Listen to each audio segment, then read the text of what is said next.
जय गुरु जी, शुक्राना गुरु जी, अनंतम अनंतम शुक्राना गुरु जी। गुरु जी के चरणों में कोटि कोटि प्रणाम और सभी संगत जी को जय गुरु जी।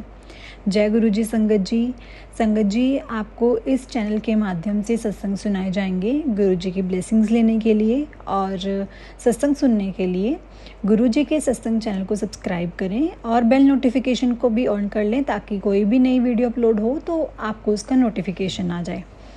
संगत जी, अगर आप भी अपना कोई सत्संग संगत जी के साथ शेयर करना चाहते हैं तो लिख कर रिकॉर्ड करके या फिर वीडियो बनाकर हमें भेज सकते हैं, जो कि डिस्क्रिप्शन में व्हाट्सएप नंबर और जीमेल दिया हुआ है, उस पर आप भेज सकते हैं। तो संगत जी, आज का भी जो सत्संग है ये ओल्ड संगत का ही सत्संग है, जो कि बहुत ही प्यारा सत्संग है। इसमें बताया गया है कि कैसे गुरु जी ने उनके बीमारियों को ठीक किया। तो चलिए संगत जी, सत्संग को शुरू करते हैं। सत्संग को शुरू करने से पहले गुरु जी के चरणों में कोटि कोटि प्रणाम और सभी संगत जी को जय गुरु जी। जय गुरु जी, शुक्राना गुरु जी। संगत जी, अंकल जी ने बताया कि 80s की बात है ये, कि जब उनके पापा को शुगर थी तो वो बहुत ज़्यादा ऐसे शुगर से परेशान थे, तो वो रोज़ाना इंसुलिन के इंजेक्शन लेते थे। तो अंकल जी ने बताया कि एक दिन वो गुरुजी के पास आए और गुरुजी ने उनको प्रसाद में बर्फ़ी दे दी। तो संगत जी, वहाँ पे संगत ऐसे करती थी कि जो जिन्हें प्रसाद मिलता था उनको बाहर जाकर खाकर वापस अंदर आकर अपने स्थान पर बैठ जाते थे। तो मेरे पापा भी बाहर आए और उन्होंने मुझसे पूछा कि मैं इन 5-6 बर्फ़ियों का अब क्या करूँ। तो संगत जी, मैंने उन्हें बोला कि गुरुजी जो भी है अपना प्रसाद देते हैं उसी जगह पे खाना चाहिए, और गुरुजी अगर प्रसाद दे रहे हैं तो उसमें कोई ना कोई राज होगा। अगर आपको मीठा खिलाया गया है तो उसमें कुछ ना कुछ राज होगा, क्योंकि गुरुजी का जो प्रसाद है वो एक औषधि, एक दवाई के समान है। तो आप इसको बिना सोचे समझे खा जाइए।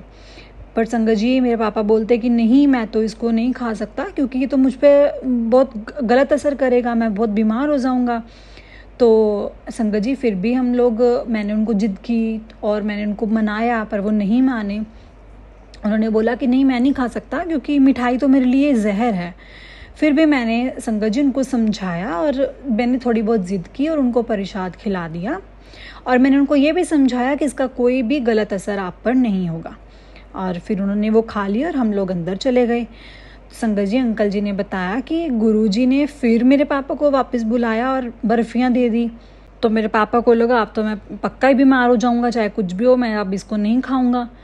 फिर भी चलो मैंने उनको मनाया कि खा लो, कोई बात नहीं, क्या पता इसमें क्या राज है गुरुजी का। संगत जी, मेरे पापा जी ने फिर से खा ली वो बर्फियाँ और अंदर जाके हम लोग बैठ गए। लेकिन उसके बाद फिर ये हुआ कि गुरुजी ने पापा जी के लिए और भी प्रसाद रखा हुआ था। तो फिर संगत जी, मेरे पापा को गुरुजी ने बुलाया और बर्फियाँ दे दी। जब तीसरी बार खाने तक मेरे पापा आए तो पापा ने लगभग, आप मानेंगे नहीं, उन्होंने आधा किलो बर्फियाँ खा ली थी। और वो मुझे यही बोल रहे थे कि मैं अब तो पक्का ही बीमार होने वाला हूँ, जो कि मैं पिछले 15 सालों से अपना जो लेवल पे रखा हुआ था मैंने, वो मेरा सब खराब होने वाला है। अब कैसे गुरुजी हैं जिनको पता, अगर वो अंतर्यामी हैं तो उनको पता होना चाहिए कि मैं बर्फ़ी, मेरे को शुगर है, मैं नहीं खा सकता, और अगर मैं मना कर रहा हूँ तो फिर भी वो मुझे बर्फ़ियाँ दे रहे हैं। और चलो अगर प्रसाद दिया भी है तो एक बार दे दें, मैंने खा भी लिया, लेकिन वो तो मेरे को बार बार दिए जा रहे हैं।